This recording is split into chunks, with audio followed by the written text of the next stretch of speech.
ایک رات سویا، ابھی مکمل نیند نہیں آئی تھی، اونگ ہی آئی تھی، کیا دیکھتا ہوں کہ رحمت عالم صلی اللہ علیہ وسلم صحابہ کرام کی جماعت کے ساتھ تشریف لا رہے ہیں۔ باتیں میں اٹھا اور اٹھ کر میں نے مصافحہ اور معانقہ کی سعادت حاصل کی۔ ملفوظ فارسی زبان میں ہے، فرماتے ہیں حضور نے ارشاد فرمایا، مہر علی تو بارام نشست آئی و غلام احمد احادیث من را باب مقراض الہاد پارا پارا میں کند، میرے لیے تو آرام سے بیٹھا ہوا ہے اور مرزا قادیانی بے دینی کی کینچی سے میری حدیثوں کو ٹکڑے ٹکڑے کر رہا ہے۔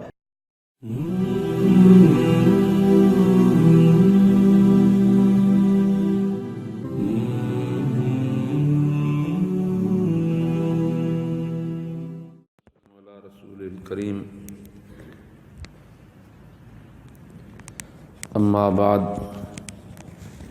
فقد قال النبی صلی اللہ علیہ وسلم انہ سیکون فی امتی 30 کذابون وفی روایت لا تقوم الساعة حتی یبعث 30 دجالون کلہم یزعم انہ نبی انا خاتم النبیین لا نبی بعدی۔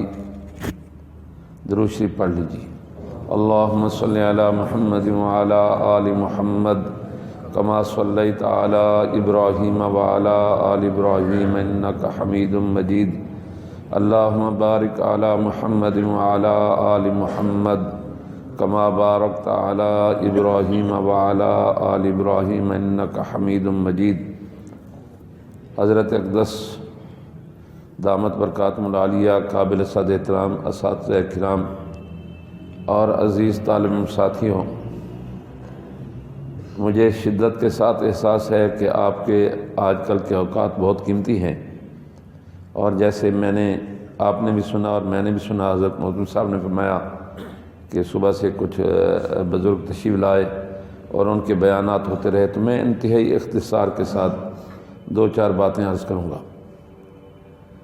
میرا آپ کا 1450 سال کی پوری امت کا یہ متفق عقیدہ ہے کہ حضرت محمد الرسول اللہ صلی اللہ علیہ وسلم اللہ پاک کے آخری نبی، آخری رسول، آخری پیغمبر ہیں۔ اب آپ کے بعد قیامت کی صبح تک کسی قسم کا کوئی نبی، کوئی رسول، کوئی پیغمبر نہیں ہوگا، یعنی کوئی ماں ایسا بیٹا نہیں جنے گی جس سے اللہ نبوت عطا فرمائے۔ علم الہی میں جتنے نبی آنا مقدر تھے، حضرت آدم علیہ السلام سے لے کر رحمت عالم صلی اللہ علیہ وسلم تک ایک ایک کر کے سب کے سب تشریف لے آئے۔ اب نبوت کا کوئی مقام، کوئی منصب، کوئی مرتبہ ایسا نہیں کہ اللہ پاک وہ مرتبہ، مقام اور منصب کسی کو دے کر دنیا میں مبعوث فرمائے۔ رحمت عالم صلی اللہ علیہ وسلم کا یہ ارشاد گرامی جو میں نے آپ حضرات کے سامنے پڑھا ہے، اس میں اللہ کے محبوب نے اپنے بعد آنے والے 30 جھوٹے مدعیان نبوت کا ذکر فرمایا۔ ایک حدیث میں قریباً من 70 کے الفاظ آتے ہیں کہ 70 کے قریب جھوٹے مدعیان نبوت ہوں گے۔ اساتذہ حدیث نے توجیہ اس طرح فرمائی کہ یوں تو جھوٹے مدعیان نبوت کی تعداد 70 کے قریب ہوگی، یا 70 کا لفظ بول کر کثرت مراد لی جاتی ہے کہ ڈھیر سارے لوگ وہ حضور کے بعد نبوت کا دعویٰ کریں گے، لیکن 30 ان میں ایسے ہوں گے جن کی جھوٹی نبوت، ان کا فتنہ پھیلے گا، پھلے گا، پھولے گا، جن کے مقابلے میں امت کو بیش بہا قربانیاں دینی ہوں گی۔ چنانچہ ہمارے بزرگوں میں شیخ الہند حضرت مولانا محمود حسن دیوبندی رحمۃ اللہ علیہ کے شاگرد رشید مولانا ابو القاسم محمد رفیق دلاوری رحمۃ اللہ علیہ کی ایک کتاب ہے ائمہ تلبیس، آپ مولانا عبدالرشید صاحب کو کہیں تو یہ آپ کو مہیا کر دیں گے۔ اس میں جھوٹے مدعیان نبوت، جھوٹے مدعیان مہدویت اور جھوٹے مدعیان مسیحیت کا تفصیلی ذکر ہے، اور ان کے جتنے اس میں ذکر کیے گئے ہیں، سب سے بڑا فتنہ مرزا قادیانی کا ہے۔ ہمارے استاذوں کے استاذ ابھی حضرت مولانا استاد جی حضرت مولانا عبد المجید لدھیانوی نور اللہ مرکزہ کا ذکر فرما رہے تھے۔ میں نے بخاری و ترمذی اور مشکات حضرت سے پڑھی۔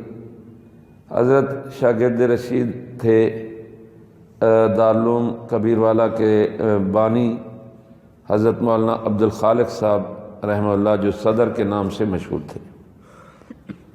وہ شاگرد تھے حضرت علامہ انور شاہ صاحب رحمہ اللہ کے۔ حضرت علامہ انور شاہ صاحب رحمہ اللہ قریبی دور میں بلا مبالغہ لاکھوں احادیث نبویہ کے حافظ تھے۔ ان کے دل و دماغ میں پوری کی پوری لائبریری محفوظ تھی۔ تفصیلات میں جانے کا نہ وقت ہے نہ ضرورت ہے۔ ارشاد فرماتے ہیں کہ مرزا قادیانی شیطان سے بڑا کافر تھا، میں کہ فرعون سے بڑا کافر تھا۔ دیکھیے فرعون نے خدائی کا دعویٰ کیا۔ ہر آدمی سمجھتا بوجھتا ہے کہ جو آدمی کھانے پینے کا محتاج ہو، بول و براز کا محتاج ہو، بیوی بچوں کا محتاج ہو، خدم و حشم کا محتاج ہو، وہ خدا نہیں ہو سکتا۔ مرزا قادیانی اس سے بدتر تھا، اور اس نے نبوت کا دعویٰ کیا۔ صرف نبوت کا دعویٰ نہیں کیا بلکہ اس ملعون نے یہ کہا، انبیاء گرچہ بوداند بسے ولیز عرفاں کم ترمز کسے۔ کہتے ہیں نبی بہت سارے آئے ہیں لیکن علم و معرفت کے اعتبار سے میں کسی سے کم نہیں ہوں، نعوذ باللہ من ذالک۔ کبھی کہتا ہے منم مسیح زماں، منم کلیم خدا، منم محمد و احمد کے مجتبیٰ باشد۔ مسیح زماں عیسیٰ بھی میں ہوں، کہتا ہے کلیم خدا موسیٰ بھی میں ہوں، اور محمد و احمد مجتبیٰ صلی اللہ علیہ وسلم بھی کہتا ہے نعوذ باللہ میرا نام ہے۔ اس فتنے کے خلاف یوں تو امت کے تمام مسالک اور مکاتب فکر نے جدوجہد کی ہے، لیکن دوسرے مسالک کے حضرات جو اس فتنے کے مقابل رہے وہ انگلیوں پر گنے جا سکتے ہیں۔ میرے اور آپ کے بزرگوں نے من حیث الجماعت، من حیث الطبقہ، پوری کی پوری دیوبندی جماعت نے قادیانیت کے مقابلے میں جد و جہد کو اپنا وظیفہ حیات قرار دیا۔ بلکہ مرزا قادیانی کے دعوی نبوت سے پہلے دارالعلوم دیوبند کے بانی حجت الاسلام حضرت مولانا محمد قاسم نانوتوی رحمۃ اللہ علیہ نے تحذیر الناس لکھ کر ختم نبوت کی 3 قسمیں بیان کیں۔ ختم نبوت رتبی مرتبے کے اعتبار سے حضور اللہ کے آخر نبی ہیں، زمانے کے اعتبار سے اللہ کے آخر نبی ہیں، اور مقام کے اعتبار سے زمین کے اعتبار سے بھی۔ اور فرمایا کہ جو آدمی اس کا انکار کرے گا وہ کافر ہے۔ اور ہمارے پوری دیوبندی جماعت کے پیر و مرشد یعنی حضرت نانوتوی، حضرت گنگوئی، حضرت مدنی، حضرت تھانوی، حضرت سہارنپوری، پوری کی پوری دیوبندی جماعت کے پیر و مرشد حضرت حاجی امداد اللہ مہاجر مکی رحمۃ اللہ علیہ تھے، اور حضرت حاجی صاحب رحمۃ اللہ علیہ نے ہمارے یہ پنجاب کے ایک بڑے پیر گزرے ہیں، پیر مہر علی شاہ صاحب گولوی رحمۃ اللہ علیہ، انہیں مکہ مکرمہ وہ حاضر ہوئے حضرت کی خدمت میں۔ حضرت نے انہیں سلسلہ چشتیہ صابریہ میں خلافت عطا فرمائی، اور ساتھ ہی فرمایا کہ پیر صاحب آپ حج و عمرہ سے فارغ ہوتے ہی واپس ہندوستان تشریف لے جائیں، ابھی پاکستان نہیں بنا تھا۔ میں کہ وہاں ایک بڑا فتنہ رونما ہونے والا ہے، اس کے انسداد کے لیے اللہ پاک آپ سے کام لیں گے۔ حضرت پیر مہر علی شاہ فرماتے ہیں کہ میں آیا اور سوچ رہا تھا کہ وہ کون سا فتنہ ہے جس کے مقابلے میں میرے مرشد نے جد و جہد کا حکم فرمایا۔ فرماتے ہیں کہ ایک رات سویا، ابھی مکمل نیند نہیں آئی تھی، اونگ ہی آئی تھی، کیا دیکھتا ہوں کہ رحمت عالم صلی اللہ علیہ وسلم صحابہ کرام کی جماعت کے ساتھ تشریف لا رہے ہیں۔ باتیں میں اٹھا اور اٹھ کر میں نے مصافہ اور معانقہ کی سعادت حاصل کی۔ ملفوظ فارسی زبان میں ہے۔ فرماتے ہیں حضور نے ارشاد فرمایا، مہر علی تو بارام نشست آئی و غلام احمد احادیث من را باب مقراض الہاد پارا پارا میں کند۔ میرے لیے تو آرام سے بیٹھا ہوا ہے اور مرزا قادیانی بے دینی کی کینچی سے میری حدیثوں کو ٹکڑے ٹکڑے کر رہا ہے۔ تو پیر مہر علی شاہ اٹھے، اور پھر اور بھی بہت سارے لوگوں نے، اور سب سے پہلا فتویٰ قادیانیت کے خلاف ابھی مرزا قادیانی کی جھوٹی نبوت سامنے نہیں آئی تھی، بالکل ابتدا ہی تھی۔ یہ آپ کے یہاں خالصہ کالج کے ساتھ مدرسہ ہے جامعہ ملیہ، اس کے بانی تھے حضرت مولانا انیس الرحمن، ان کے والد رئیس الحرار حضرت مولانا حبیب الرحمن لدھیانوی تھے۔ حضرت مولانا حبیب الرحمن لدھیانوی کے جد امجد مولانا محمد لدھیانوی دادا،